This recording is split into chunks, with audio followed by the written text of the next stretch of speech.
do it. Hey everyone, welcome. We are the Mental Barbell, your go-to resource for everything mental performance. We're here to talk about sports psychology, and everything in between. Welcome to the ultimate mental performance journey. Welcome to the Mental Barbell. My name is Ian Reardon, and I'm joined today by the newest addition of the Mental Barbell team, Mr. Michael Mancini. Mike, how are you, my friend? Just great, Ian. Thanks very much for having me. Absolutely. And Mike, we introduced you a little bit on our show last month, but it's great to have you on, and I wanted to give you a little bit of a chance to talk about yourself, your background, and what brought you not only to the field of sports psychology and mental performance, but also the mental barbell. So, maybe walk me through where your passion of sports started. Sounds great. Yeah, thanks for having me, not only on the show, but being a part of the group as well, too. I'm looking forward to it. My journey started like a lot of our journeys did back when I was playing. I was a baseball kid growing up and always had challenges in the mental performance field. Always felt like I was leaving stuff on the field in regards to talent and how well I could play. And not only that, but more so in the enjoyment of the experience. I knew I wasn't going to be the next Baseball Hall of Famer or anything like that, but I felt like I could have had more joy, more fun, and just gotten more out of the sports experience if I was able to get out of my own head, quite frankly. I played with a lot of high anxiety, a lot of nervousness, felt like there was a lot of pressure on me, even though it was just youth sports and high school sports and that kind of thing. So I really felt a kinship to that part of sports. I grew up an avid sports fan. I'm a baseball guy, hockey, all the major sports and whatnot. And that transition to seeing elite athletes struggle sometimes on the court, the ice, the field of play with this aspect of the game as well too. I coached for a while and I would coach kids and I'd see kids extremely talented that left a lot on the field as well too. And I struggled with that as a coach to try and see where I could help this young man or this young lady out to try and just get the most out of their potential that they could. And then as I became a dad and I had kids playing competitively, I started seeing that in my son primarily. Does a lot of competitive travel sports, primarily baseball and hockey, and started seeing some of that as well too, which I've always been interested in the field of sports psych and mental performance. But that really prompted me to get into it a little bit more and took a deeper dive. I've got 2 degrees from the University of Notre Dame, a background in psychology from there, and I got certified as a mental performance coach and started getting into helping him out and actually some of his friends as some of the parents noticed a change in him and they asked what was going on. I kind of explained what we were doing, and a lot of them were on board and like, hey, can you work with my son or daughter? And so we started doing that. And then I had a few folks say, you should maybe do this for a living. And so I created my LLC and we got going with that. And we got to know each other here. And you guys were kind enough to bring me on board. And that's what brought me as well here. But the passion is working with athletes to essentially get the most out of who they are as players. And it's just not, you don't see that just evidenced in the athletic environment. What you see is a change in themselves personally. I don't know how I can express the reward I feel when you see the joy and the fun an athlete is having back into the game that they fell in love with back when they were 4, 5, or 6 years old, or maybe even later than that. And it's that process to get them back into that is really the joy and the reward for me. And it plays out on the field, whether they're a baseball player, football player, hockey player, in the pool, on the court, no matter where they're at, getting back in touch with who they are and trying to limit as much as that mental chatter and those mental obstacles that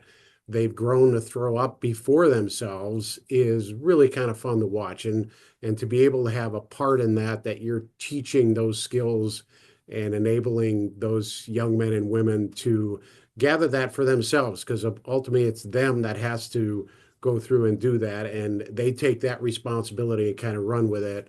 And to see their joy on their face again, back having fun and really learning a lot about themselves and how they can overcome some obstacles and push through and learn confidence that they could take not only to their sport, but outside of that into the classroom and as I get older into life itself. So it's been a fun journey. Yeah, no, I thank you for sharing there, and I definitely I share your passion for helping people enjoy sports, and I think it's it's such a platitude at this point. The whole we're here to just have fun. If you're not having fun, why are you doing it?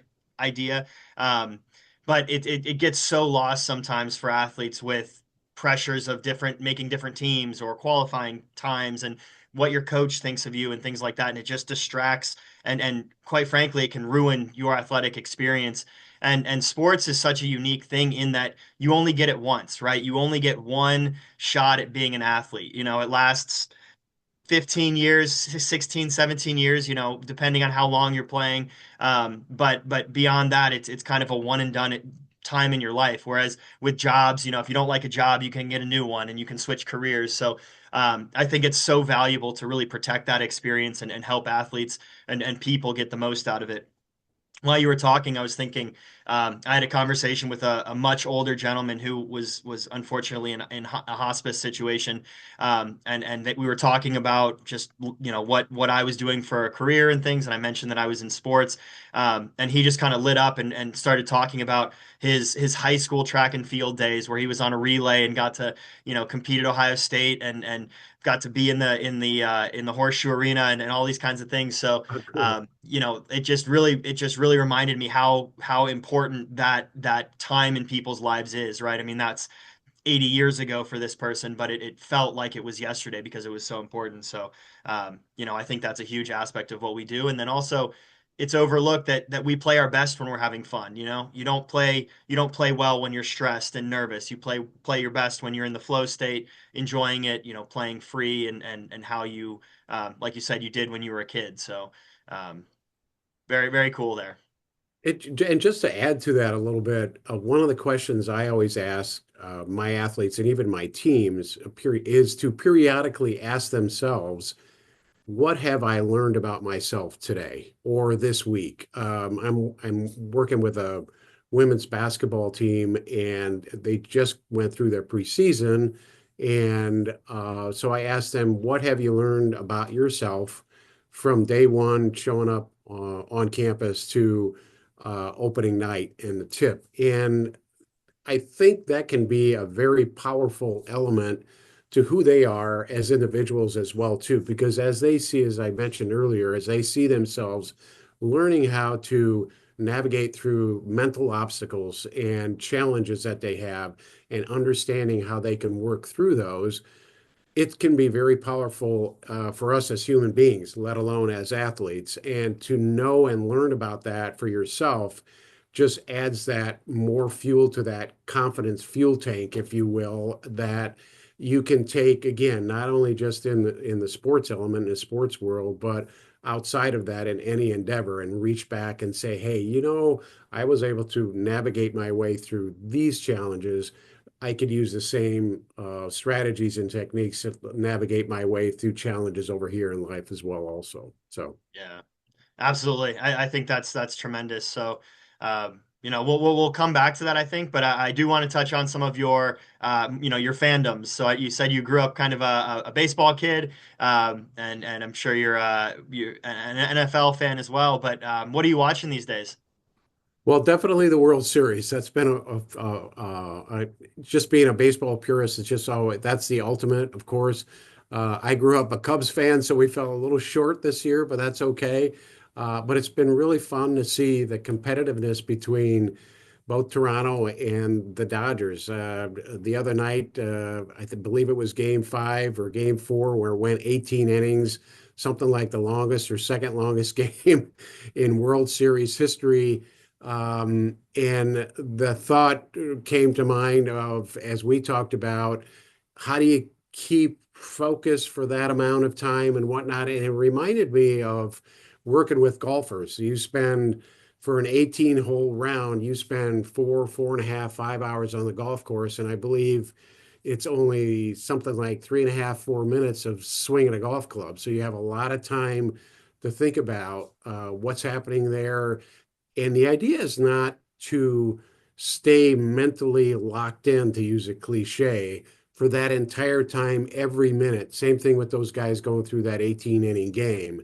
You've got to give yourself some mental breaks. And what I've told athletes to do is to try and be creative with that. When you're not on, we'll talk about the game the other night. When you're not up to bat, you could be doing two things. You could be the ultimate teammate, and that is, as Ken Revisa used to say, go to the rail, go to the edge of the dugout, support them, be as positive as you can, as well as taking a break. I saw one video of one of the I'm going to guess it was one of the trainers walking into I believe the Blue Jays dugout with a fruit tray. And the guys were, because he recognized some of that as well too. It's a long ball game when it's just a 9 inning. It's roughly about 3 hours, so you can kind of double that for an 18 inning game. Physically, you're going to start to feel it as well as mentally. So trying to incorporate just some mental breaks. One of the things I mentioned to my athletes, going back to that, is when you walk, especially if it's in an arena or a stadium you haven't been to, or even a golf course, is find some focal points outside of the fairway or where your immediate attention is. Could be a church steeple in the end. It could be, if you're playing basketball or in a stadium, it could be the scoreboard or a light pole or the foul pole. But take your mind away from the field of vision for a little bit, just to kind of give yourself a little bit of a mental break. Do some breathing, and then maybe kind of slowly get back into the flow as well too, because it is a long time, and to try and feel like you got to stay locked in for 3, 4, 5, 6 hours is excruciatingly draining, as you would know. So trying to create some creative avenues to try and kind of give yourself a little bit of a mental break is huge with that. And I'm sure those guys tried to do that.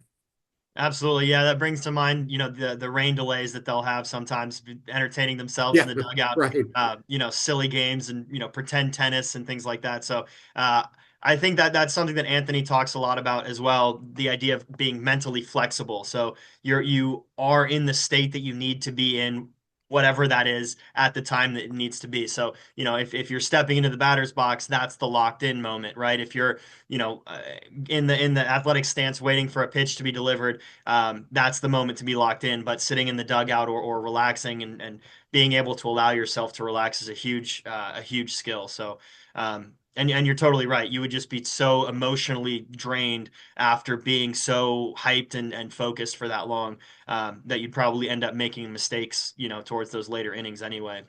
Absolutely. Yeah, absolutely. And one other piece, just to stay on the World Series for a second. I know we talk a lot about being in the moment with athletes, and also reflecting after games. I usually try and talk to athletes about keeping a journal, whether it's right after a game or a competition, or maybe 24 to 48 hours afterwards, when their emotions are a little bit more settled in.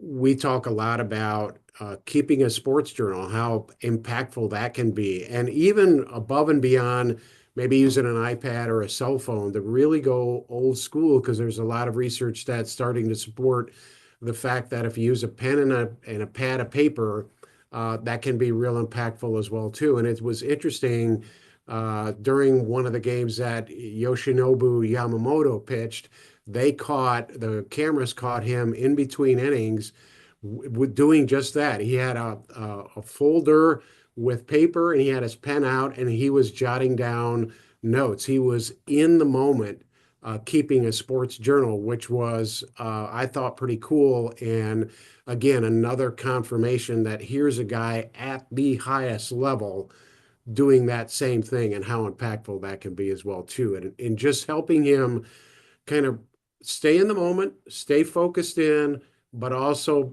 getting into a stage where he's not letting the moment get the best of him. Yeah, absolutely. And just an aside here, this is how I know you're going to be a great fit with us here at the Mental Barbell. You watch sports just the same way that Anthony and I do, which is, we're watching for the moments between the plays, what people are doing on the bench, the skills that they're employing throughout, to get ready for a moment or to recover from one. So that's very exciting. And I do think, journaling is a great tool just to help organize your own thinking.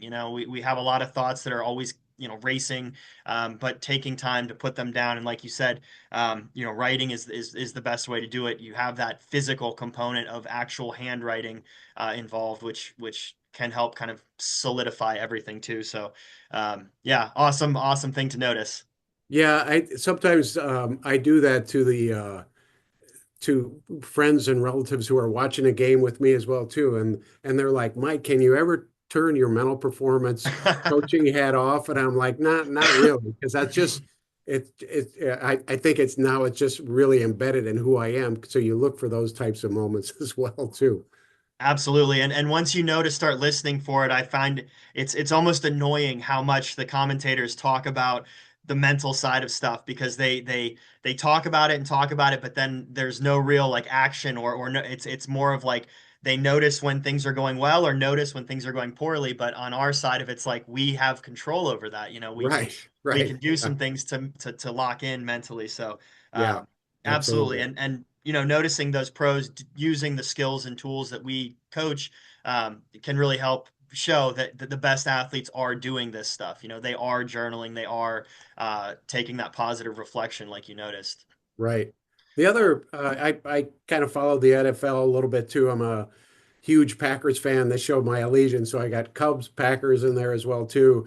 So with that, obviously I followed Aaron Rodgers for all this time with Green Bay, and the Steelers now are Rodgers plays for the Steelers now. The Packers played Rodgers and the Steelers last Sunday night, so it was interesting just to, from a fan's perspective to see that. But again, from a mental performance perspective, it was interesting hearing some of the interviews and the comments that were coming out of both Aaron Rodgers during the week leading up to the game and Jordan Love, the current Packers quarterback, who's also was there when Rodgers was there. He was the Rodgers's heir apparent.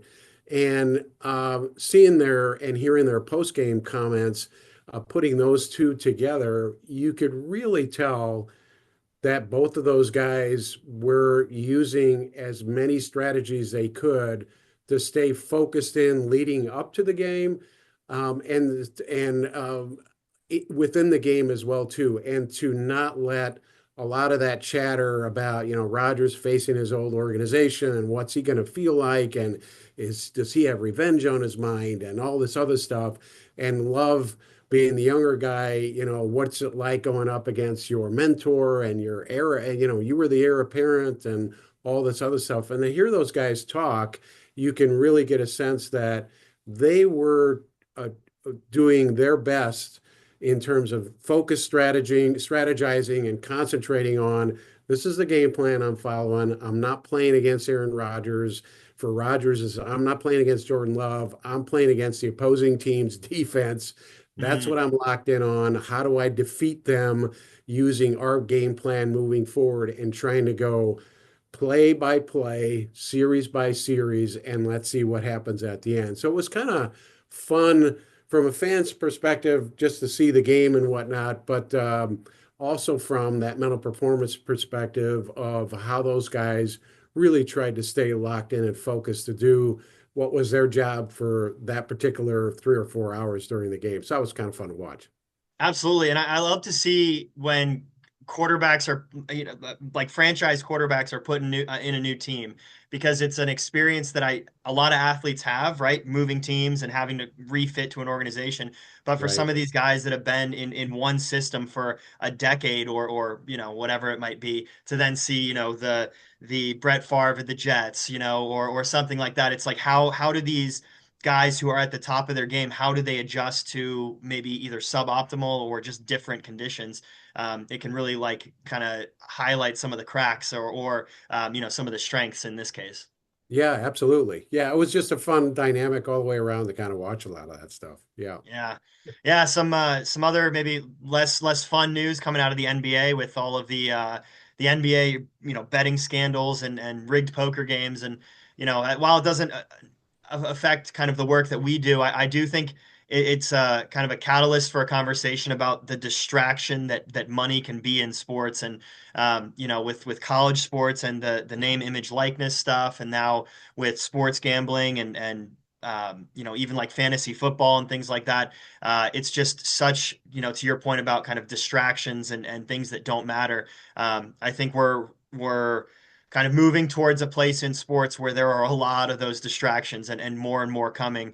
I can imagine how athletes feel when they know that they're on fantasy teams that are literally winning people money and things like that. So there's a lot of stake on the line, or there's a lot at stake. So just something to kind of watch out for. I don't know if there's going to be more betting scandals and things that come around, but for any athletes that are kind of coming up in it, it's something to be aware of that, those things can serve to distract you. And obviously we don't play our best or perform our best when we're thinking about the over, the under, or things like that. So, I don't know what your personal stance on the sports betting stuff is.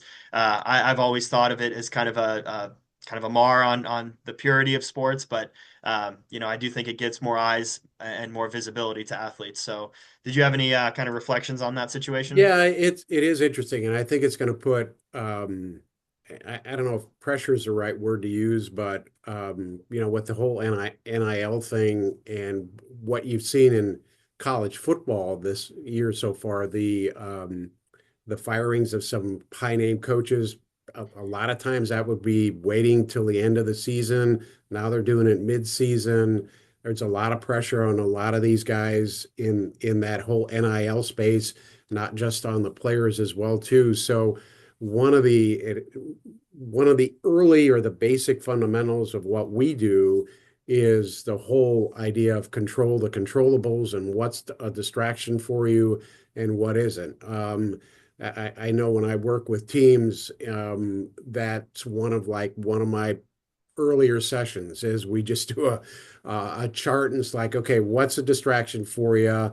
And is that something in your control or out of your control? And so these are distractions at obviously a higher level. You're talking about professional athletes. I believe if I read it right, they just I don't the NCAA just came out and made it okay to gamble on college sports for athletes as well too. So that's yeah, I'm kind of with you. I think that throws the proverbial monkey wrench into a lot of this stuff and just opens up areas that I'm not sure is going to be good for the game or good for the athlete, and but we'll see how that goes. But again, to your initial point, this is a distraction that an athlete has to be aware of, just like anything else, from crowd noise to the internal distractions that we talk about, whether it's self-doubt or boy, my confidence is shot today, and so forth as well too. Absolutely.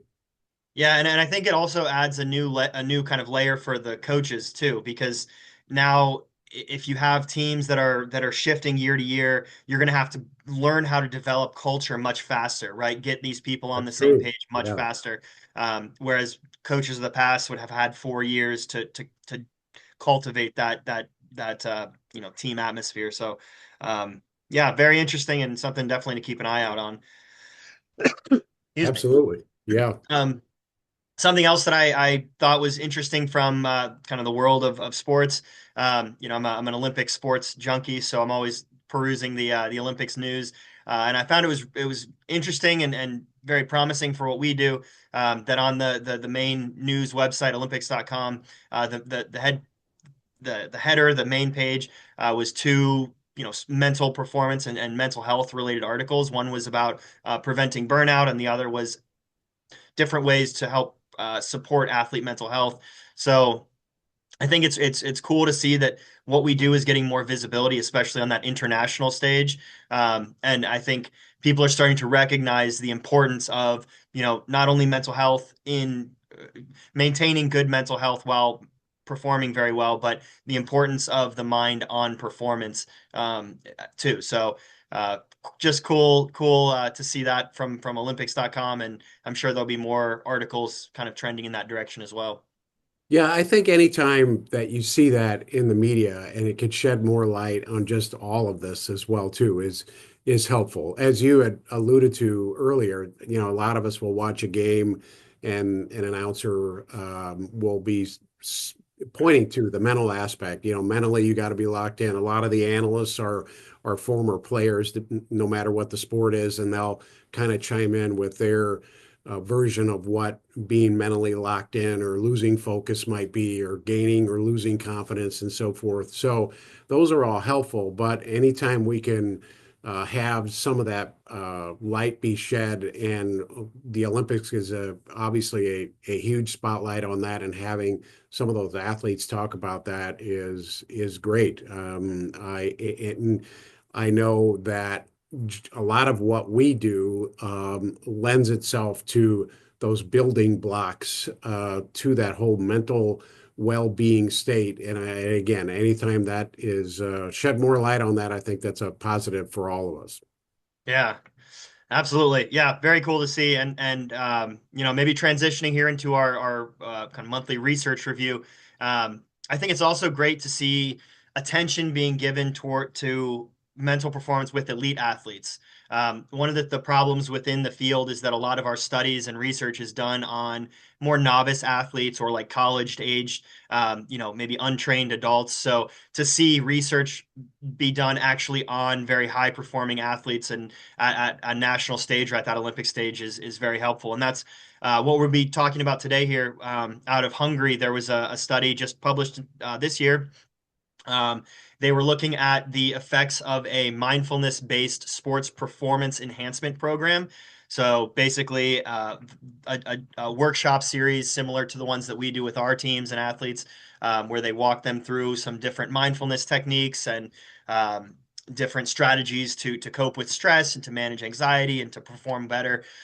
So this study, they used 20 Hungarian national distance runners. So 10 were given the MSPE intervention, and 10 were not given any psychological intervention. And then after the 6 week study, they evaluated them on a whole host of things, like state anxiety, what else, how their confidence was, their level of mindfulness. And what they found was that the group that received the training received better outcomes on all those markers. So they had increased mindfulness, reduced anxiety, more confidence. And then the last one that I found really interesting was that those athletes reported that it was easier to enter into the flow state.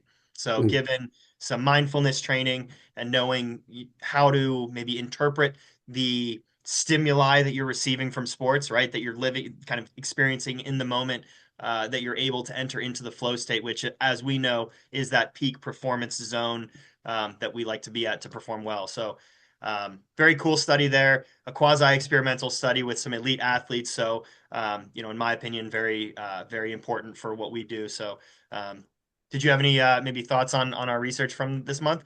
Yeah, I think again, I think anytime, especially research, that we can refer back to that can show what we do is more than just mystical, magical kind of stuff.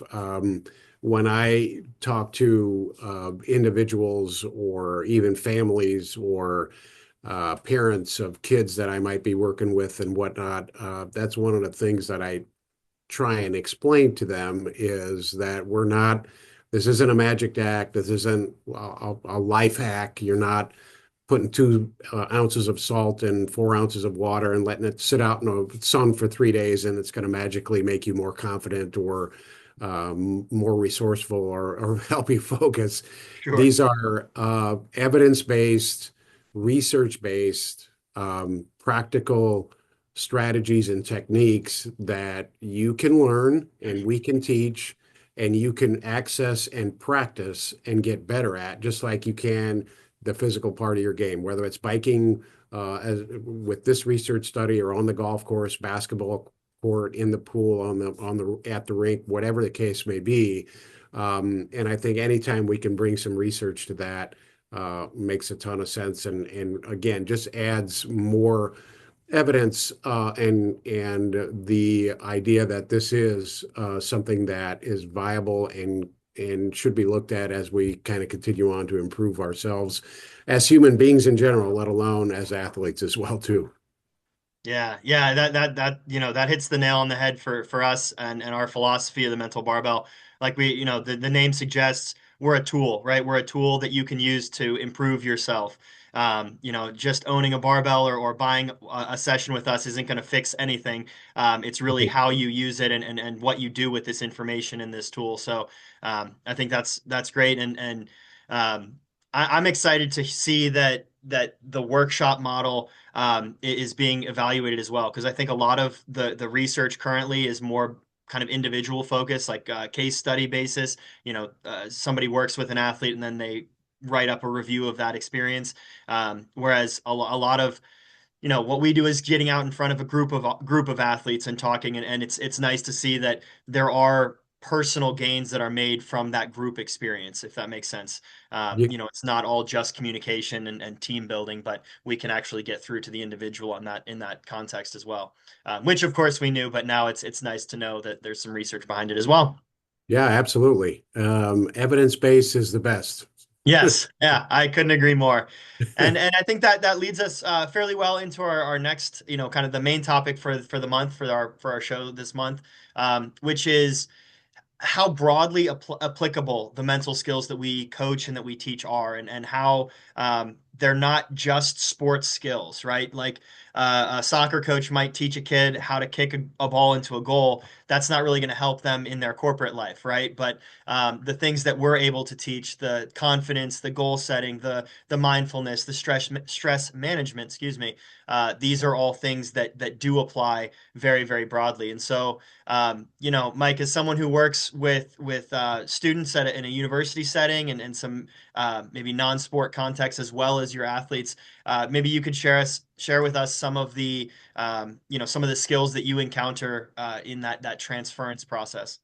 Sure. Yeah, it's interesting too. My very first client was a high school golfer who was an honor student. And within the first couple of sessions that we were working, he came to me and said, "Hey, this the stuff you're helping me with." He was really amped up, anxiety filled when he got on the course, when it meant something on the range or in a practice round. He was great. So we were trying to start our way working through that. He came to me and he said, I am starting to use some of these skills that you're teaching me in my honors stuff. He specifically related to an honors chemistry class he was taking, where, in his words, the chem exams were freaking me out every single time. And so we were doing some breathing and some mindfulness techniques, and he started using some of that. And he said it used to be, on a scale of 1 to 10, I was about a 12 when exam came around. Now he said, it was like 2 or 3 weeks in, he says I'm about at a 6 or a 7. So he came to me with that realization. So, and I know I had read it with other practitioners in the field on how, and it makes sense as you dive into it a little bit more, that these are human skills and strategies and that we use in the context of sports. So absolutely. And one of the things I'm starting to develop is how to use some of these strategies and skills within students who are academically at risk, maybe struggling GPA wise and whatnot, as well as first generation students, because both of them come with a lot of challenges. And it could be academically, it could be financially, it could be culturally. But one of the sets of challenges that both groups come to higher education with is am I good enough? And when I talk to a first generation student, no one in their family's gone. They might be getting some challenges in their home environment. They're in with others who may have had this experience a lot, brothers, sisters who've been in a college setting. Am I good enough? Should I really be here? At-risk students continually beat themselves up. I'm not good enough to be here. And so we are starting to look at, what kind of mental skills training can we give them to at least give them that foundation of, yeah, I do have the skill set to be here. It may not be a 4.0, but I know I can push myself to being a little bit better than where I am now. As a first gen student, same thing. I belong here just like everyone else does, even though I'm the first one in my family to go. And even on, as you had alluded to, even on the corporate side, I run into individuals a lot who have those same challenges. Sales folks, I've got some friends of mine who are in the sales field. If they've got a quota to meet at the end of the month, and it's almost kind of like that golfer who needs I need to hit 74 or something's going to be go bad, or that baseball player is like, I'm 0 for my last 15. I thought I had in my mind I was going to hit 280 this year, or this week I need to get 3 home runs, and they start putting pressure on themselves. And we go back to these mental techniques and strategies that are really fundamental to no matter what. I tend to use air quotes a lot and what our performance is.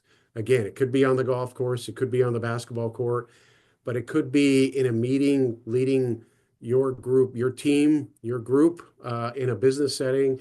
It could be in that chemistry class. It could be going in for that job interview or that promotion, or it could be in that sales presentation trying to land that client. So, performance, the environment of it or the context of it shifts, but a lot of the fundamental skills that we need to have are cross discipline. We can use those in many different areas.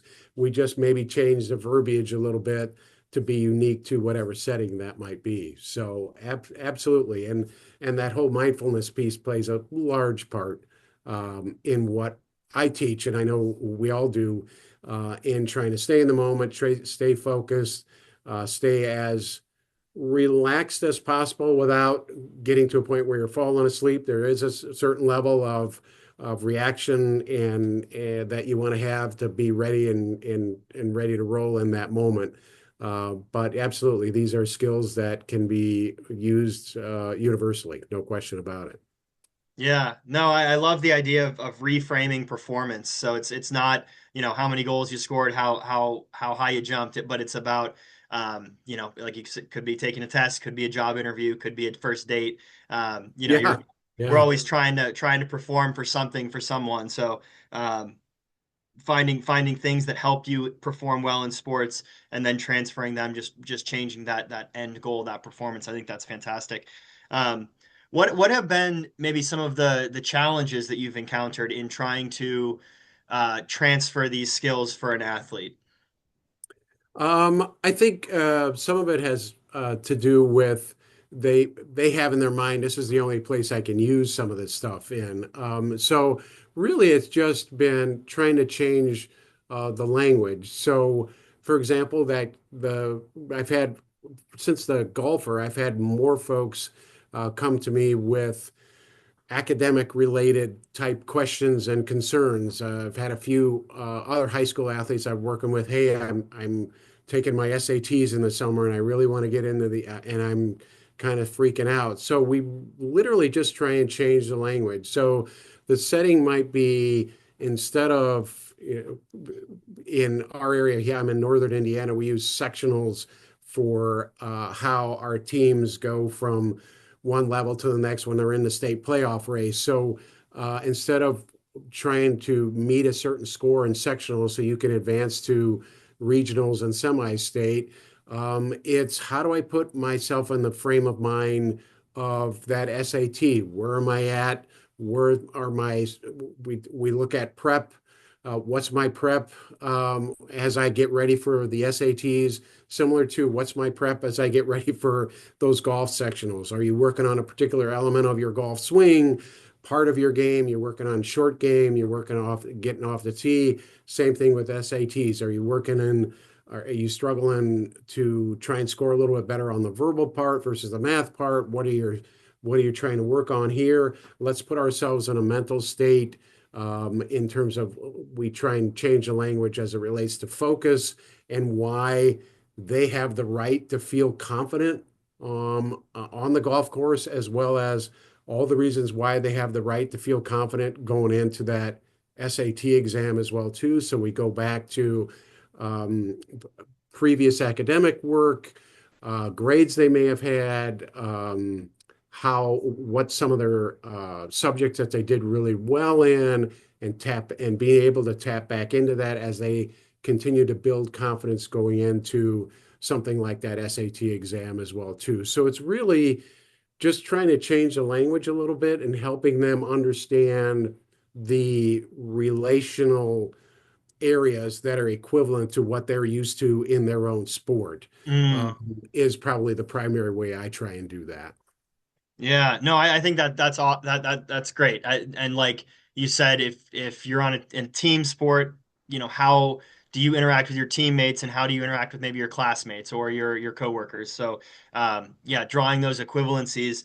And I think, what I hear you saying there is a lot of teaching the process, right? You're teaching the process of how to build confidence in a sports context, but then it's that same process can be applied to something else, right? It's the preparation, it's the we call it the mental highlight reel for confidence. Um, and I think that's spot on. Is we teach the process, and then we teach you also to be very metacognitive. So you're constantly kind of thinking about how you're thinking, and then from that position, then we can make some changes. I think you also maybe highlighted something there that's important about confidence and how I'm going to relate a little bit more towards like identity and identity management, but the athlete identity is one that's so strong, right? Like I said, when I was talking to that older gentleman, he still had a little bit of that athlete identity. Some 80 years later, it's such a strong identity, and people can be very confident within that identity. Imagine, an athlete that's very skilled, right? They're like the best on their team, but then when they get outside of the field or outside of the field of play, they're much less confident. Maybe they're socially awkward. Maybe they have trouble relating to people. And so the confidence is almost isolated to that athletic identity. And so what we try to do again, like you said, is teach them what makes them confident in that identity, in that setting, and then teach them how to develop that elsewhere. So I think identity management plays a big role in that too. Yeah, I had a conversation with uh, a pretty competitive swimmer here a couple months ago, and she was really struggling with that because she's starting to transition out of she had competed collegiately and now was um, got her degree, working, not competing anymore, and she is really struggling with that identity piece of who am I now here in the corporate world versus, from the time I was like 6 or 7.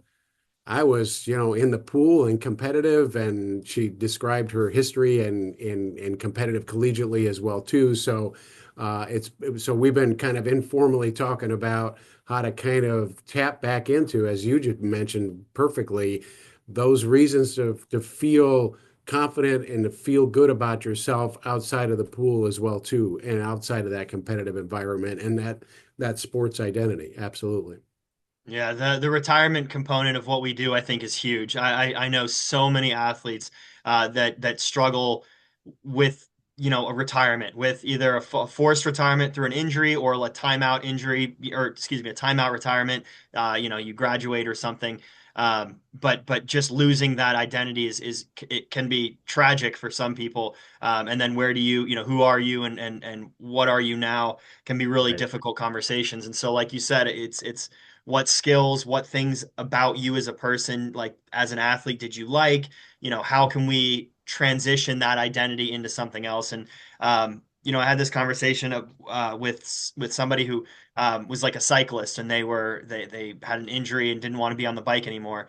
And we talked a lot about what cycling satisfied, what psychological need cycling satisfied for them. And then, for them, it was actually interesting. It was that they like the technology of cycling, so the mechanics Mm. of the bike and things like that. And so, we tried to think of some different ways to kind of scratch that itch, right? That doesn't involve the danger of cycling.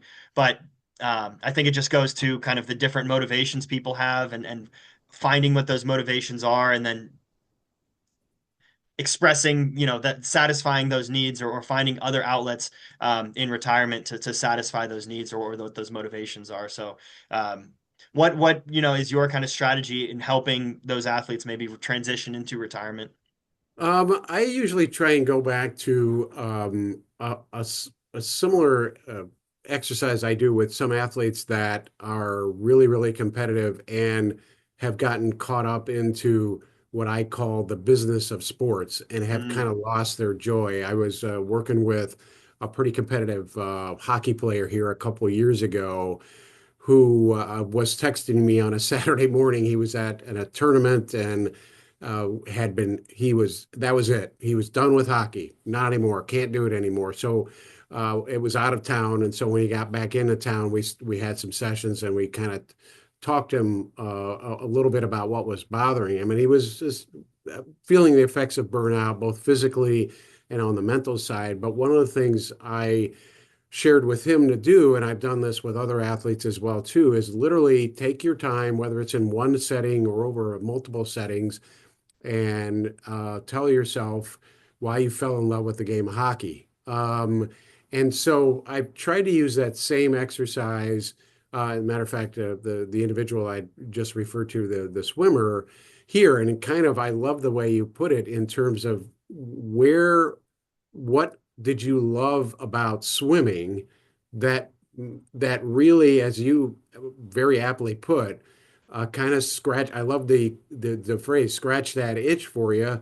That now attracted you to this new job. There was something about this job more so than just a paycheck and I guess I got to work kind of a thing.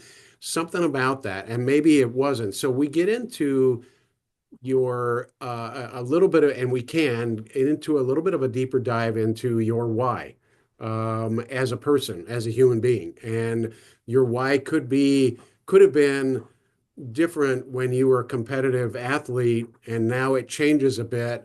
But the kernel of that why could still is obviously still the same, but maybe there's a different aspect now of it that is manifesting itself in a different part of your life, in your work life. And it could be different as she recently got married, has a child now.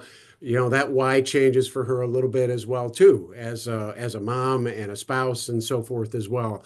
So it's being able to try and again tap into those reasons that you loved about your sport and how that can translate to a new role in your life as well too. It just the context may change, but the fire that burned when you were a competitive athlete is still there in a different role. It just looks a little bit differently, and we need to try and help kind of connect those two dots and match that up a little bit. Yeah, and I think that lends a little bit to the idea that sports is an early kind of microcosm of life, right? It's an opportunity to try things in a relatively safe environment, right? You're not there's not like financial or physical like imminent Right. danger in Yeah. sports. So you can really kind of explore who you are as a person and your identity in a group and identity in individual setting as well. And getting to kind of try out those aspects of yourself and your own personality. And then once you do get to that kind of adult stage where then the stakes kind of go up, and now it's not just you disagree with a coach, but now it's a boss that signs your checks. How do you get along with that person in that situation? So taking sports in that context as like a chance to try some things out, and now what do we learn from that opportunity, or that experience, and now how do we bring that into the rest of our lives? So I've also had experience working with non-athletes that work in very high stress environments as well, and that's where you can see some of this skills transfer as well. So thinking like firefighters and police officers that put Oh, sure. themselves in high stress situations, managing those stress and knowing where you are on the arousal curve and all that can be really helpful for that completely non-sport context, but just a high stress environment. Right. Absolutely. Yeah, it's a transition for sure for a lot of folks. And you're right. It can be really devastating. And we read some of those stories as we follow sports of some athletes who have really struggled with that. Absolutely. Yeah. Well, Mike, I really appreciated our conversation today. I think we covered a lot of ground here. Was there anything that maybe you wanted to mention here before we let our viewers go? No, I just, again, I appreciate the opportunity that you've given me to be a part of the Mental Barbell Group. Looking forward to it and looking forward to feeding our passion of wanting to help others in any way, shape, or form that we can. So, just again, appreciate the opportunity and appreciate this media as well too to express some things that I wouldn't normally be able to have the opportunity to do. So, thanks very much for that as well too. Awesome. Yeah, and I think getting multiple perspectives on things is a great way for us all to learn and improve on what we do. So, um, just very briefly here for our audience, we do have another mental fitness challenge, as is custom here every month. This month, I want us to really pay attention to things that we've benefited from in our life from sports. So specifically, I want you to identify three components of your non-athletic life, whether it be school or work, or elsewhere that has changed for the better because of something you learned in sports. So just like we talked about, we develop a lot of mental skills and personal skills as athletes. Now, how have you gone and used some of those skills in your life? We'd love to hear, if leave a comment or something below. We'd love to hear your experience there with that mental fitness challenge. But for this month, that's a wrap for episode 16 of the Mental Barbell Podcast. If you found value in today's discussion, be sure to subscribe, leave a review, and share it with a teammate or coach. For more mental performance training and personalized coaching, visit thementalbarbell.com or follow us on social media at The Mental Barbell. Keep training your mind like you train your body, and we'll see you next time.